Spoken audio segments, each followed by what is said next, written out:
જય મામાદેવ. હું તન્મય educational campus Gondal ધોરણ 7 ના ગુજરાતી વિષયની શિક્ષિકા લીંબાણી નેહલ ઓનલાઈન ટીચિંગમાં આપ સૌનું હાર્દિક સ્વાગત છે. બાળકો, આપણે ગુજરાતીમાં 1 થી 5 પાઠના અભ્યાસ છે કરી લીધો અને સ્વદેપદીમાં પણ સુંદર અક્ષરે આપણે પાઠ છે એના પ્રશ્નોના જવાબ પણ લખ્યા.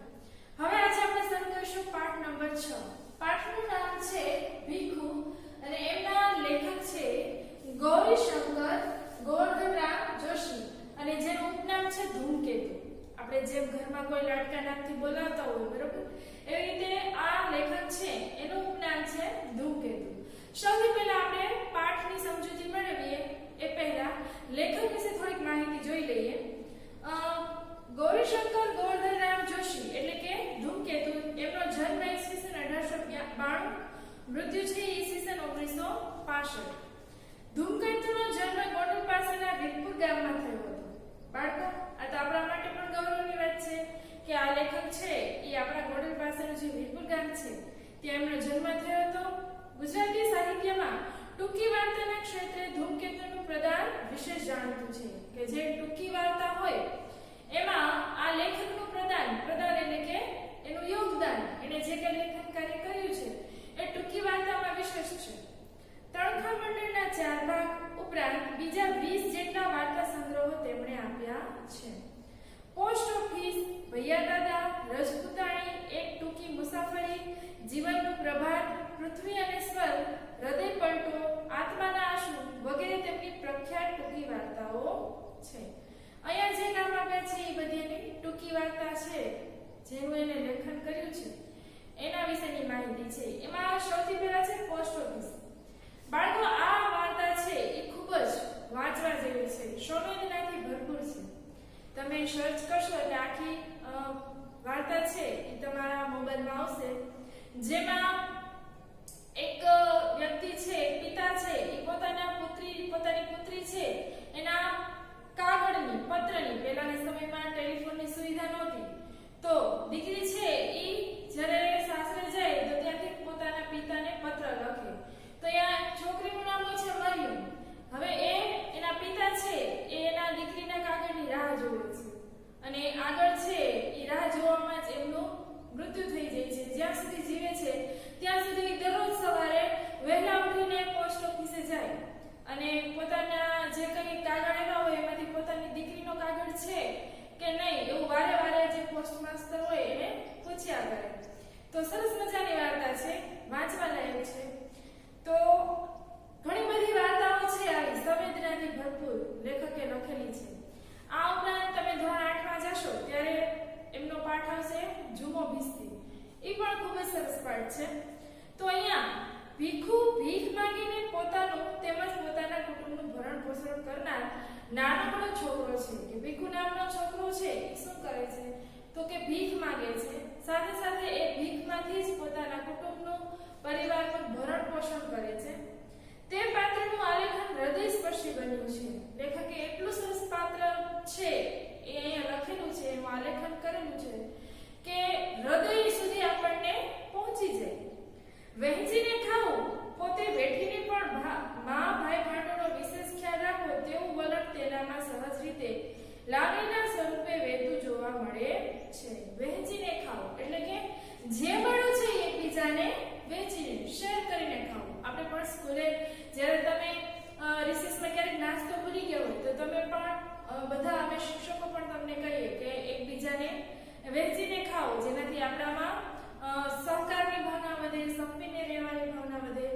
તો અહીંયા જે ભીખુ નામનો છોકરો છે એ ભીખ માંગે છે પણ જે મળે એના પરિવારમાં વહેંચીને ખાય છે.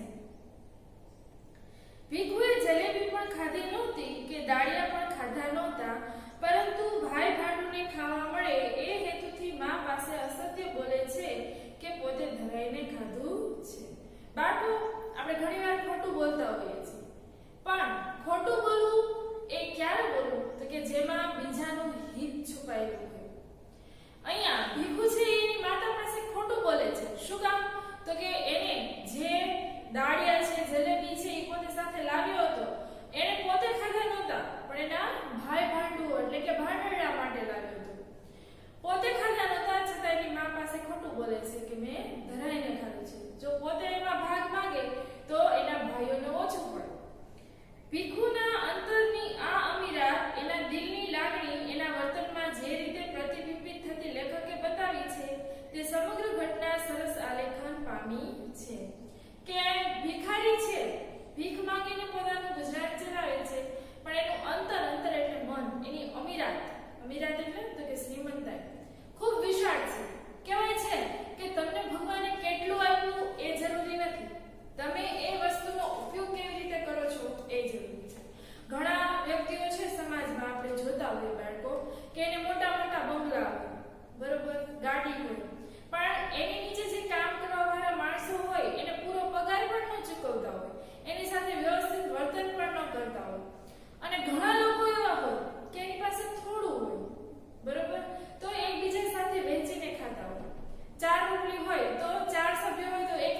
મોટર, ગાડી, સાયકલ અને માણસોના ઠઠારાથી બજાર ભરચક હતું.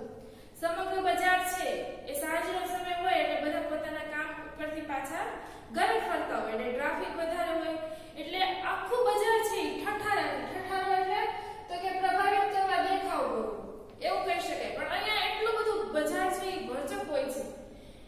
અકસ્માતથી બચવા માટે હું ફૂટપાથ પર ચાલતો હતો. ફૂટપાથ એટલે કે જે લોકોની પાસે વ્હીકલ ન હોય, પગેથી ચાલીને જતા હોય એ લોકો માટે રોડ છે, રસ્તો છે, એની બંને બાજુનો રસ્તો એક રાખેલો હોય કે એની ઉપરથી એને ચાલવું, એને કહેવાય ફૂટપાથ.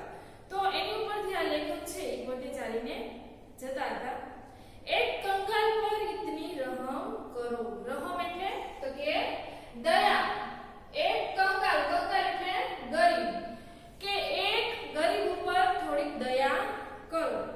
દર્દથી બોલાયેલા શબ્દોએ પગને આગળ જતા થંભાવ્યા. લેખક જાતા હતા પણ જ્યારે આવો દર્દ ભર્યો અવાજ આવ્યો તો એના પગ છે ઈ થંભી જાય છે. થંભી જવું એટલે સ્થિર થઈ જવું. પાછા ફરીને જોયું તો હું 3 દરવાજા પાસે ઊભો હતો.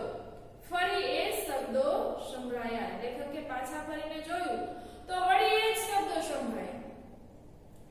3 દરવાજા છે જે હાલ અમદાવાદમાં આવેલા છે. તો આ બધી ઘટના છે એ અમદાવાદ શહેરની છે કે ઈ ત્યાં ઊભા રહી જાય છે, ત્યાં પાછું સંભળાય છે.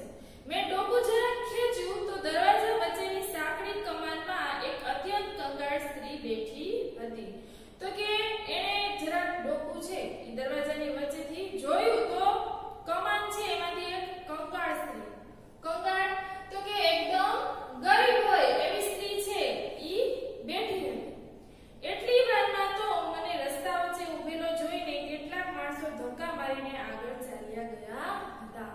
લેખક છે એ એટલી વાર ઊભા રહે છે થોડીક ક્ષણો માટે, તો એટલા વારમાં પણ લોકો છે એને કોઈ માટે ટાઈમ નથી હોતો. ખાસ કરીને શહેરી જીવન એવું જ હોય છે અને મોટા મેગા સિટી હોય છે બાળકો, ત્યાંનું જીવન એવું હોય છે. મોટા શહેરો છે ત્યાં તમે કમાવા માટે જઈ શકો છો, પણ જો જીવન જીવવું હોય ખરેખર તો ગામડાનું જીવન છે એ જીવન તમને જીવતા શીખવાડે છે.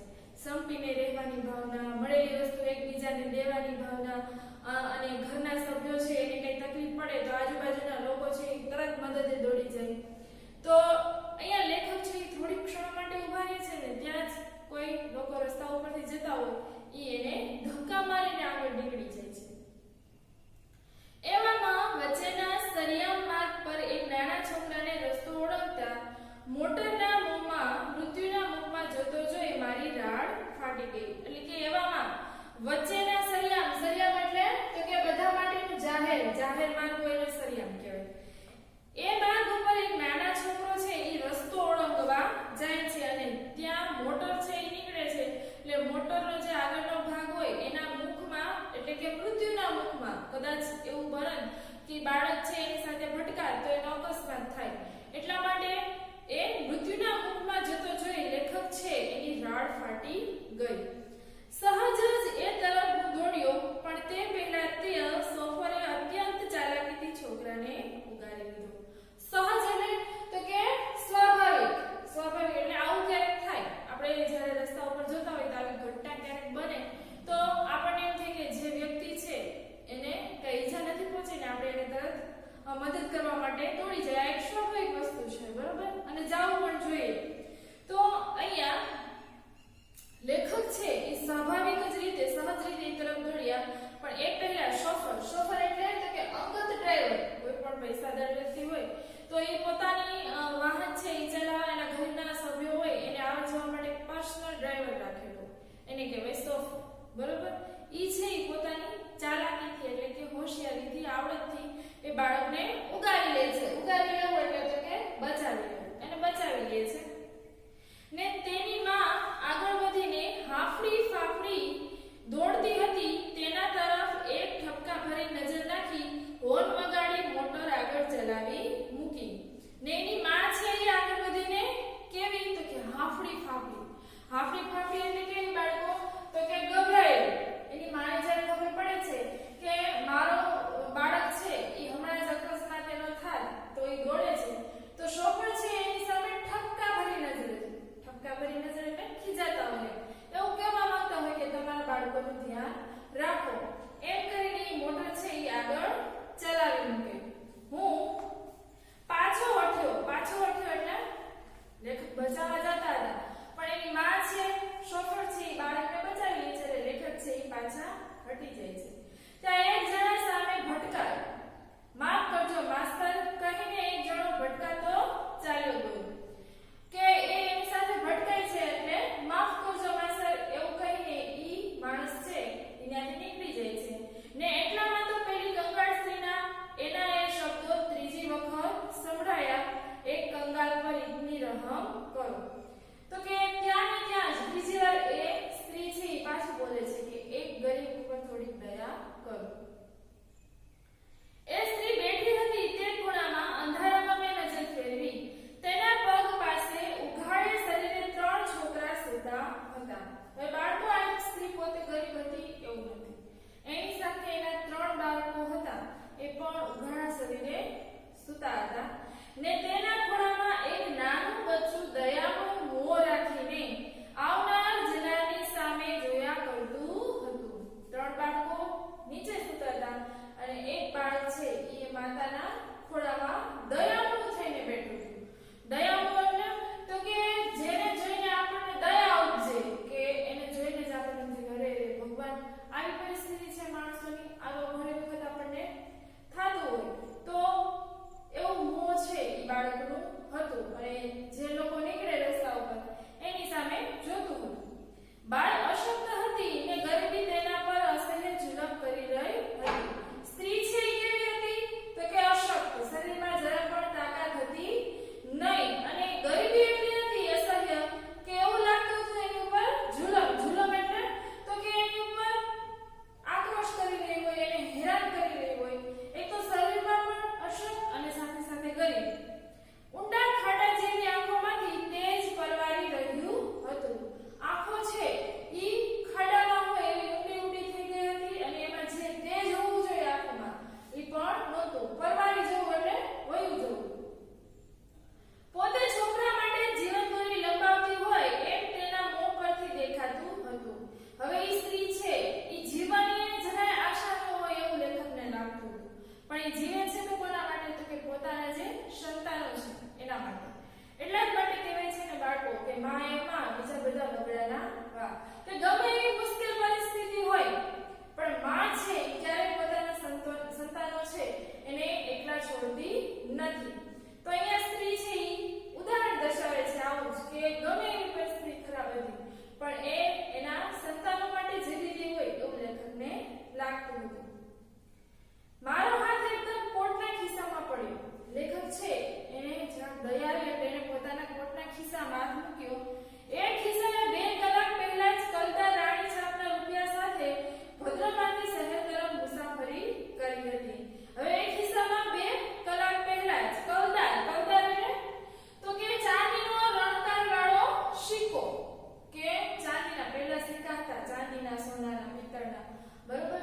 તો એવો સિક્કો છે કલદાર સિક્કો અને એ પણ પાછો કેવો તો કે રાણી છાપ એટલે તો કે જ્યારે અંગ્રેજોનું શાસન આપણી ઉપર હતું ત્યારે રાણી વિક્ટોરિયાની છાપવાળો સિક્કો, જેમ અત્યારે આપણા જે સિક્કા છે એમાં ગાંધીજીની નોટમાં એનો ફોટો હોય એમ અંગ્રેજોનું જ્યારે શાસન હતું ત્યારે જે સિક્કા છે ચલણી વસ્તુઓ છે, સિક્કા હોય નોટ હોય તો એમાં એ લોકો એમના રાણી વિક્ટોરિયા છે ને એનો ચહેરો છે એમાં છાપેલો હોય. તો એવા રાણી છાપવાળા જે સિક્કા છે ઈ લેખક છે ઈ ભદ્રમાંથી શહેર તરફ મુસાફરી કરી હતી. ભદ્ર એટલે તો કે અમદાવાદમાં આવેલ ભદ્રના કિલ્લાનો વિસ્તાર, એક ભદ્ર નામનો કિલ્લો છે ત્યાંનો આજુબાજુનો વિસ્તાર છે, ત્યાંથી લેખકે શહેર તરફ મુસાફરી કરી હતી. પણ અત્યારે તે મોટો પડ્યો. હાથ છે અંદર ખિસ્સામાં તો નાખવા જાય છે પણ અંદર ખિસ્સામાં કઈ હોતું નથી એટલા માટે હાથ મોટો પડે છે. માત્ર 3 પૈસા જ હાથે ચડ્યા. માત્ર કેટલા હતા? 3 પૈસા.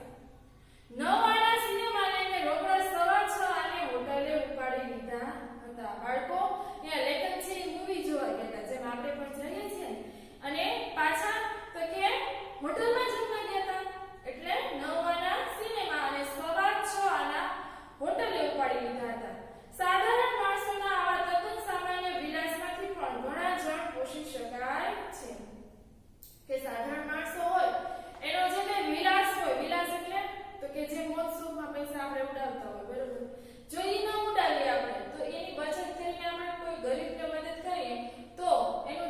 છે એ દુઃખમાંથી બહાર નીકળી શકે. એ પસાર થઈ જતા વિચારની સાથે હાથ ખિસ્સામાંથી બહાર આવ્યો. એવો વિચાર છે કે લેખકના મગજમાંથી પસાર થઈ જાય છે અને હાથ છે ખિસ્સામાંથી બહાર આવ્યો. 3 પૈસા પેલી બાઈના હાથમાં પડ્યા અને પૈસાના ખખડાટથી જાગેલું એક ચોખ્ખું મને ફરી સતાવે તે પહેલા જ હું દૂર થઈ ગયો. કે એણે સિક્કા છે ઈ મૂક્યા, હાથમાં પડ્યા બાઈના, તો જે અવાજ થયો એનાથી એક છોકરું છે ઈ જાગી ગયું. એટલે લેખકને એમ થયું કે કદાચ વધારે પૈસા માંગે અથવા તો બીજી કઈ વસ્તુ માંગે, તો એમની પાસે કઈ હતું નહીં, એટલે ઝડપથી ત્યાંથી દૂર થઈ ગયા. પણ અનાયાસે છોકરાના શબ્દો કાન પર પડ્યા. અનાયાસે એટલે અચાનક છોકરાના શબ્દો છે એના કાનમાં સંભળાય છે. માં, કંઈક ખાવાનું છે? શું છે? લાવજો. એની માને વાત કરે છે, જાગે છે એટલે કે મને કંઈક ખાવાનું હોય તો આપો.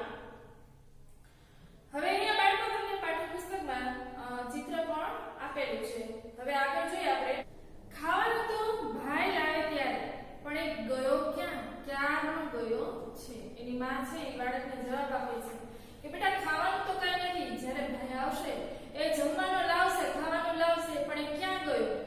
પાછળથી લારીવાળો હટો ભાઈ હટોનો અવાજ કરતા હું એક તરફ ખસ્યો. લેખક છે આ બધું સમગ્ર દ્રશ્ય છે એ જોવે છે. તો ત્યાંથી પાછળથી લારીવાળો રેકડીવાળો છે એને હટો ભાઈ હટો એવી બૂમ પાડે છે ને સિંગોડાવાળાના એક જ જાતના સ્વરોની વચ્ચે થઈ પગથી પર ચડી ગયો. અને સિંગોડા વેચવાવાળા ભાઈ છે એ ઘર બોલે છે એટલે લેખક છે એ ક્યાંથી આગળ પગથી એટલે પગેથી જે ચાલવાનો ફૂટપાથ કહીએ એની પર ચડી જાય છે. ફૂલોની છાવડીઓ પર, નાળિયેર પર, સાબુ પર, ગોળ પર એમ અનેક પદાર્થો પર ફરતી દ્રષ્ટિ સામેના રસ્તા પર મીઠાઈની 2 દુકાનો છે તેની આગળ જામેલી લોકોની ઠઠ તરફ ખેંચાય. લેખક છે બજારમાંથી ચાલીને જાતા જોતા જાય છે. તો સમગ્ર વસ્તુ આપણે બજારમાં જઈએ ત્યારે હોય એવી બધી વસ્તુ છે એની ઉપરથી નજર કરે છે. પણ ફરતી નજર ક્યાં પહોંચે છે? તો કે મીઠાઈની દુકાન પર. એની આગળ લોકોની ઠઠ જામેલી હતી. ઠઠ એટલે ગીર્દી, ભીડ. કાંઈક તહેવાર હતો અને બંને દુકાનદારોએ રોશની કરી હતી. મારા પગલા સહજ તે તરફ વળ્યા. કે લેખક છે એવું વિચારે છે કે કાંઈક તહેવાર હોય અને આપણે જે રીતે ઘરની દુકાનને શણગારીએ એમાં દુકાનવાળા ભાઈ છે એણે દુકાનને રોશનીથી શણગારી હતી એટલે સહજ રીતે એ પણ ત્યાં જાય છે. દુકાનમાં ગોઠવેલી મીઠાઈને જોવા માટે ઘણા ખરા ઊભા હતા. દુકાનમાં મીઠાઈ છે એ એવી ગોઠવેલી હતી કે લોકો ઘણા બધા લેવા માટે નહીં પણ જોવા માટે પણ ઊભા હતા. કેટલીક પારસી બાઈઓ મીઠાઈની ખરીદી કરતી હતી. કે થોડીક સ્ત્રીઓ છે પારસી ધર્મની એ મીઠાઈની ખરીદી કરતી હતી. પણ સૌથી દૂર ખૂણામાં એક નાનો 10-12 વર્ષનો છોકરો અત્યંત તૃષ્ણાથી અનિમેષ દ્રષ્ટિએ મીઠાઈના થાળ તરફ અને ખાસ કરીને સૌથી આગળ પડેલા જલેબીના ચકચકિત ગુચડાઓ તરફ જોઈ રહ્યો હતો. હવે આ બધામાં આ ભીડમાં સૌથી દૂર ખૂણામાં એક છોકરો છે જે 10-12 વર્ષનો છે, તમારા જેવડો, બરાબર? અત્યંત તૃષ્ણાથી એટલે તો કે ઈચ્છાથી, ખૂબ ઈચ્છા હોય કઈ મેળવવાની એને કહેવાય તૃષ્ણા. તો એવી ઈચ્છાથી છે ઈ જોઈ રહ્યો હતો. અને પણ કેવી રીતે? તો કે અનિમેષ દ્રષ્ટિએ. અનિમેષ એટલે તો કે મટકું પણ માર્યા વિના. આપણે આંખના પલકારા મારીએ એને કહેવાય મટકું. તો એમ પણ ન કરીએ ને એક ધારું જોઈએ એને કહેવાય અનિમેષ દ્રષ્ટિ. ખાસ કરીને સૌથી આગળ પડેલા જલેબીના જે ચકચકિત ગુચડા, ચકચકી એટલે કે હમણાં જ તાજી જલેબી થઈ હોય અને ચાસણી હોય એમાં અને ચમકતી હોય એની તરફ. અચાનક મેં એને જોયો. ભક્તિભાવથી જાણે એની દ્રષ્ટિ ત્યાં ચોટી રહી હતી. લેખક છે એની તરફ જોવે છે તો જાણે કોઈ ભક્ત છે એ ભગવાનને મેળવવા માટે ભગવાનની સામે જોતો હોય એવી રીતે એ બાળક છે એ જલેબી સામે જોઈ રહ્યો હતો. એના આંખ પર એકે સાચું લુગડું ન હતું કે એના ચહેરા પર આશા, નિરાશા કે એવા કોઈ જાતના ભાવ નહોતા. એ બાળકની ઉંમર નાની હતી અને બાળકનું જીવન હોય તમારા જેવડી ઉંમર હોય તો બસ ખાવું પીવું અને અભ્યાસ કરવો એ જીવન હોય. વધારે ચિંતા ન હોય કારણ કે ઘરની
સમગ્ર ધ્યાન છે એ જલેબી ઉપર સ્થિર થઈ ગયું હતું, જાણે કોઈ સમાધિમાં હોય એવું લાગતું હતું. એટલે એની આ સમાધિમાંથી આકર્ષાયેલા એક જુવાને મારા તરફ જોઈને હાસ્ય કર્યું. એક યુવાન છે એ લેખક સામે જોઈને હસે છે, પણ મારા તરફથી કશો જવાબ ન મળતા તે દુકાન તરફ વળ્યો. પણ લેખક છે એણે એ યુવાનના હાસ્યનો જવાબ ન આપ્યો. ઘણી વખત આપણે ઓળખતા ન હોય છતાં કોઈ આપણી સામે હસે તો આપણે એની સામે પણ હસીએ, બરોબર? અને અમુક વ્યક્તિઓ છે એમને હસતા હોય ને આપણને એમ થાય કે ના હસવું જરૂરી નથી તો આપણે ન પણ હસીએ. તો એવી રીતે લેખક છે એને બરાબર ન લાગ્યું અહીંયા હસવું, એટલે ઈ છે એ પેલા યુવાન સામે હસતા નથી ને થોડી વારમાં એ યુવાન છે એ ત્યાંથી દુકાન તરફ નીકળે છે. પાસે જલેબીનું પડીકું બનાવ્યું અને તેમાંથી એકાદ કાઢીને ખાતો ખાતો પેલા છોકરા પાસેથી પસાર થયો. ક્યારેક જલેબીનું પડીકું બંધાયું, પછી પાછો ખાતો ખાતો પેલા છોકરાની બાજુમાંથી પસાર થઈ ગયો. હવે એક તો પેલા પાસે કંઈક છે એકદમ ગરીબ છે, બરોબર? અને એને ખાવાની ખૂબ ઈચ્છા છે. તો આ છોકરો જુએ છે, યુવાન જુએ છે તો એની સામેથી જલેબી લઈને ખાતો ખાતો પસાર થઈ ગયો છે. બાળકો આવું ક્યારે કરવું? એક તો યાદ રાખવું કે જેની પાસે નથી તો આપણે એને દેવાનો પ્રયત્ન કરવો, અને જો ન દઈ શકતા હોય તો એનો મજાક ક્યારેય ઉડાવવો નહીં. એટલે પસાર થાય છે અડધી આશામાં અડધી ઘેલછામાં. ઘેલછા એટલે તો કે ધૂળ. અડધી આશામાં અડધી ઘેલછામાં પેલા છોકરાએ જરાક હથેળી લંબાવી. છોકરો છે એને એમ છે કે કદાચ મને આપશે એટલે થોડીક હાથ છે એ લંબાવે છે. સુગંધ લઈ શકે એવી નજીકથી પડીકાવાળા જુવાન સાથે જલેબીને પસાર થતી જોઈ તેનું મોં પાણી પાણી થઈ ગયું. હવે નજીકથી પસાર થાય છે એટલે જલેબીમાંથી એને સુગંધ પણ આવે છે તો એનું મોં કેવું થઈ જાય છે? પાણી પાણી. તે પગના અંગૂઠા પર જરાક ઊભો થયો, નીચો થયો, ફરી શરીર ઉચક્યું અને તરત જ નીચો થઈ પોતાનો ગોઠો પડેલો હાથ તેણે પોતાના લઘર વગર કંગાળ પહેરણમાં છુપાવી દીધો. હવે એ છોકરાને એમ થયું કદાચ મને આપે એકાદ જલેબી, તો એ લેવા માટે હાથ લંબાવે છે, પણ પેલો છોકરો છે એ એને કાંઈ આપતો નથી. એ લેવા માટે અંગૂઠા ઉપર ઊંચો થાય છે, પછી પાછો નીચો થઈ જાય છે અને પછી એ શરીર છે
લાગી કે એની જ વાત કરતા હશે. સામેની જ દુકાને નીચે બેસીને ધૂળમાં પોતાનું ચિત્ર પાથરી તેમાં એ ડાળિયા બાંધી રહ્યો હતો. એની પાસે કઈ વસ્તુ પણ નહોતી, થેલી કે એવું, એટલે એ ચિત્રમાં ડાળિયા કરતો હતો. તેણે એક મુઠ્ઠી તેમાંથી ભરી, ડાળિયા જે લીધા એમાંથી એણે મુઠ્ઠી ભરી.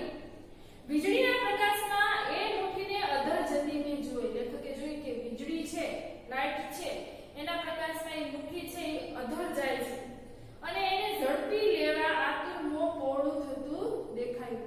ઝડપી લેવું એટલે પકડી લેવું, અને આતુર એટલે જે ખૂબ જ રાહ જોતું હોય ઘણા સમયથી, એવું એનું મોં. કારણ કે સવારથી કંઈ ખાવા ન મળ્યું હોય અને સાંજનો સમય થઈ ગયો છે બાળકો, તો એને ભૂખ ખૂબ જ લાગી હતી, બરાબર? તો એનું મોં છે કેવું થઈ ગયું છે? આતુર છે, ખાવા માટે ખૂબ જ રાહ જોવે છે, તો એ પહોળું થઈ ગયું છે. મારી નજરે પહેલા ભિખારીના મોંને બંધ થઈને નીચે આવતું જોયું. લેખકે જોયું કે ડાળિયા ખાધા વગર જ મોઢું છે એ પાછું બંધ થઈને નીચે આવ્યું. તેનું વદન કરમાઈ ગયું. વદન એટલે ચહેરો. ચહેરો એકદમ કરમાઈ ગયો હતો ને તેણે ભરેલી ડાળિયાની મુઠ્ઠી એમને એમ ચિત્રામાં પેસી જતી હતી. ડાળિયાની જે મુઠ્ઠી ભરી હતી એ પણ એમને મૂકી દીધી. ભૂખનું દુઃખ ગળી જઈને ચિત્રું વીંટાળી તે 3 દરવાજા તરફ ચાલ્યો.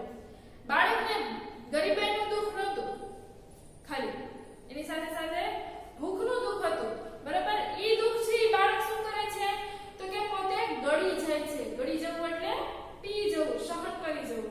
તો એ દુઃખ છે એ પોતે ગળી જાય છે અને ચિત્રું છે એ વીંટાળી તે 3 દરવાજા તરફ ચાલ્યો અને પહેલી સ્ત્રી પાસે જ ગયો. લેખકને ખબર પડી ગઈ હતી એ સ્ત્રી પાસે જે ગયો. પહેલા છોકરા એને વળગી પડ્યા. વળગી પડવું એટલે ચોંટી જવું. ને સ્ત્રીએ પોતાની ફાટે તૂટેલ ગોદડી પર તેને બેસાડીને પૂછ્યું, બેટા તે કાંઈ ખાધું? હવે સ્ત્રી છે એ ક્યારની રાહ જોવે છે, એના નાના નાના બાળકો છે એ એને જોટી જાય છે ભાઈને, અને સ્ત્રી છે એ સૌથી પહેલા શું પૂછે છે કે બેટા તે કાંઈ ખાધું? મારા અંગે અંગમાંથી ટાઢની ચમકારી પસાર થઈ ગઈ. લેખકે જ્યારે આ શબ્દો સાંભળ્યા તો તેના અંગમાંથી, શરીરમાંથી એકદમ ટાઢની ચમકારી પસાર થઈ જાય છે. શું કામ? તો કે ગરીબ છે, ભિખારી છે અને પરિસ્થિતિ ખૂબ દયનીય છે. છતાં માં છે જ્યારે પોતાનો દીકરો છે એ આવે છે ત્યારે મારા શબ્દ એ હોય છે કે તે કઈ ખાધું? બાળકો યાદ રાખજો, માં છે એ ભગવાન કરતા પણ આપણે વિશેષ કહી શકીએ. કારણ કે ઘરના સભ્યો બીજા હોય ને એ આપણી એટલી ચિંતા ન કરતું હોય જેટલી આપણી માં ચિંતા કરતી હોય. આપણે ક્યાંય બહાર ગયા હોય ને તો એ માનું હૃદય છે એ આપણી સાથે હંમેશા જોડાયેલું જ હોય છે. એ આપણા ઘરે ક્યારે આવશે તો શું બનાવીશ, આજે એને શું અભ્યાસ કર્યો હશે, હંમેશા એ વિચાર જ પોતે કરતા. તો અહીંયા સ્ત્રી છે એ પોતાના દીકરાને સૌથી પહેલા પૂછે છે કે તે કંઈ ખાધું? એટલે લેખકને ખૂબ જ શરીરમાંથી, અંગમાંથી ટાઢનો ચમકારો છે એ પસાર થઈ ગયો. હા માં, તે શાંતિથી બોલ્યો. છોકરો છે એમ કહે છે કે હા મેં તો બહુ દાળિયા ખાધા, ખૂબ પાણી પીધું ને પછી આવ્યો. કે મેં તો ખૂબ બધા દાળિયા ખાધા ને પાણી પીધું પછી હું આવ્યો. અત્યાર સુધી ક્યાં રોકાણો હતો ભાઈ? એની માં એમ કહે છે કે અત્યાર સુધી ક્યાં રોકાણો હતો? માં, પેલી જલેબીની દુકાન છે ને ત્યાં એક શેઠે મને જલેબી ખવડાવી. કે એક જલેબીની દુકાન છે ત્યાં મને એક શેઠ છે ને જલેબી ખવડાવી.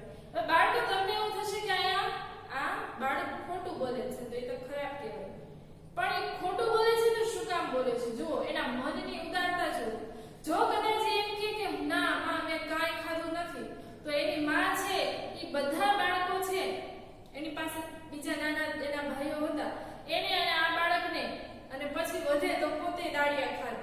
પણ આ છોકરો છે એમ કે છે કે હું ધરાઈને આવ્યો છું, પાણી પીધું છે, દાળિયા ખાધા છે, શેઠે મને જલેબી ખવડાવી છે. એટલે હવે એ બાળક પોતે કઈ માંગશે નહીં. એટલે એના જે ભાગનું છે એ એના માતાને અને એના ભાઈઓને મળે, એટલા માટે એ બાળક ખોટું બોલે છે.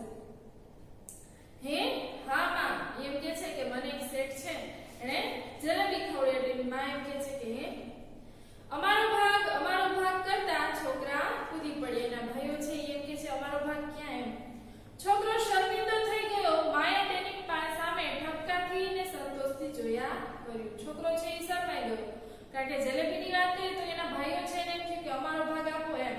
એટલે માં એની સામે ઠપકારથી જોવે છે અને સંતોષથી જોવે છે કે ઠપકો શું કામ, તો કે તને મળી હતી જલેબી તો ભાઈઓ માટે લાવી, અને સંતોષથી પણ જોવે છે કે તે ખાધી તો મને નિરાશ છે. બેટા એવું હોય તો પોતાના ભાંડડાને માટે થોડું રાખીએ, તું તો મોટો, તારા પાડિયા આમ મોટા થાય તેમ છે, ડાળિયા ક્યાંથી કાઢી, કે એવી કઈ વસ્તુ તને મળે તો એકલા ખાઈ લેવી નહીં, આપણા ભાઈ છે એના માટે તારે રાખવી જોઈએ. તું મોટો છે, તારા પાડિયા પડશે, એટલે કે તું મોટો છે ને તું જેવું કરીશ, તું એનું ધ્યાન રાખીશ, એવું જ આનું જીવન બનશે. અને દાડિયા ક્યાંથી કાઢ્યા? બરફ સાર્યો તેના 10 પૈસા આવ્યા ને. હા, કેટલા પૈસાના દાડિયા લાવ્યો? 6 એમ બોલતા બોલતા તેણે છેવટે કહી નાખ્યું 10, કે મેં બરફ સાર્યો હતો તો એના મને પૈસા આવ્યા હતા, એમાંથી મેં દાડિયા લીધા. 6 એમ કહેવાય જાય છે પણ છેલ્લે એમ કહી દે છે 10. આના જીવનને જરાક ટેકો આપ્યો હોય, બધાને જ ભિખારી ગણી ઘણી વખત આપણે ઉદ્યોગ કરવાનો ઉપદેશ આપીએ છીએ, કે જે કોઈ ભીખ માંગતા હોય એને આપણે સલાહ આપતા હોય ઘણીવાર, બરોબર ને, કે કામ કરો ને, આવડા અટાકટા શરીર છે તો આપણે એના જીવનને ઘણીવાર આવી રીતે કહેતા હોય, પણ જે લોકો ખરેખર પરિસ્થિતિ એની ખરાબ છે તો એના જીવનને ટેકો પણ આપવો જોઈએ. અને હકીકતમાં એવું બને છે કે આપણે એને ભીખ આપીએ પણ ખરેખર એને એની જરૂર હોતી નથી. મોટા મોટા શહેરોમાં તો એક આ પ્રકારનો ધંધો બનાવી રાખ્યો હોય છે કે આખી એની ટીમ હોય, તો આપણે આપીએ તો એ લોકો સાંજે બધા ભેગા કરે અને એની ઘણી પરિસ્થિતિ સારી હોય પણ એવો પહેરવેશ પહેરીને ફરતા હોય તો આપણને એમ થાય કે આની પાસે કંઈ છે નહીં. પણ ઘણા લોકો એવા હોય છે કે જેને ખરેખર જરૂર હોય છે, જેને કોઈ ધ્યાન રાખવા વાળું કે કોઈ એવો વ્યક્તિ પણ ઘરમાં હોતો નથી, તો એવા વ્યક્તિઓને થોડો ટેકો આપવો જોઈએ. પણ આ છોકરાએ ભાંડુ માટે જલેબી જતી કરી, દાળિયા ન ખાધા અને ખોટું બોલ્યો એને મદદ, કે એને પોતાના ભાઈઓ માટે જલેબી ન ખાધી, દાળિયા છે એ પણ જાતા કર્યા અને ખોટું બોલ્યું. ઉતાવળથી ખિસ્સામાં ગયેલો હાથ પાછો ફર્યો. લેખક છે ઈ ખિસ્સામાં હાથ નાખે છે પણ પાછો ફરે છે. ધોબીનો ધોયેલ કોટ આજે પહેરેલો હોવાથી સાબરમતીની થોડીક ઝીણી રેતી જ હાથમાં સાથે ચોટી. લેખકે ધોબીને ધોવા આપ્યો તો કોટ, એટલે અમદાવાદની વાત છે ને સાબરમતીની જે નદી છે ત્યાં સુકેલા હોય ધોબીએ કપડા, તો એની જે ઝીણી રેતી છે એ જ હાથમાં ચોટે છે. મેં હોટલ ને સિનેમાને આજે બીજી વખત યાદ કર્યા, સંભાળ્યા. સૌથી પહેલા પાઠ સ્ટાર્ટ થયો ત્યારે પણ એને યાદ આવે છે કે જો ખોટો ખર્ચો ન કર્યો હોત તો આજે આ લોકોને મદદ કરી શકત, એમ બીજી વાર પણ એને યાદ આવે છે. છેક એમની પાસે સરીને મેં કહ્યું, છોકરા તારું નામ? લેખક છે એની પાસે જાય છે અને એના નામ જાણવાની ઈચ્છા ધરાવે છે, એટલે પૂછે છે. અવિશ્વાસભરી રીતે મારી સામે જોઈ રહ્યો, અત્યંત પ્યારથી તેનો હાથ હાથમાં લઈને મેં કહ્યું. અવિશ્વાસભરી એટલે અજાણ્યો વ્યક્તિ હોવાથી બાળક છે, છોકરો છે એ સામે જોવે છે, જવાબ નથી આપતો. તો અત્યંત પ્રેમથી લેખક છે એ એનો હાથ પોતાના હાથમાં લે છે. છોકરા તે જલેબી ખાધી એ તો મેં જોઈ, દાળિયા ખાધા એ પણ જોયું, પણ તારું નામ તો બોલ. લેખક કહે છે કે તે જે ખાધું છે એ બધું મેં જોયું. ટૂંકમાં કહેવા એ માંગે છે કે બેટા તે કાંઈ ખાધું નથી, મેં બધું જ જોયું છે, મને તારું નામ કહે. પોતાની વાત કળાઈ ગઈ જાણીને તેણે લુચ્ચાઈમાં જરાક મોં મલકાવ્યું અને નીચું જોઈ બોલ્યો, મારું નામ ભીખુ સાહેબ.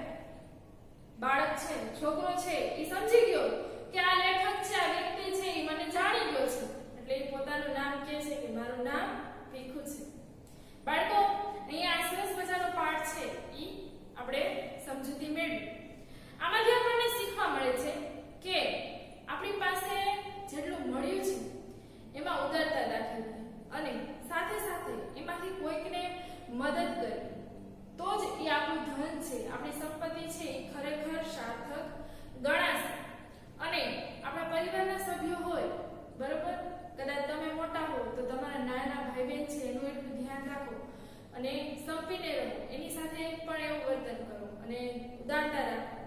તો અહીંયા સરસ મજાનો પાઠ છે એ આપણને જાણવા મળ્યો અને જીવનમાં પણ આપણે આવા વિચારો છે એ મેળવતા રહેશું અને જાળવતા રહેશું.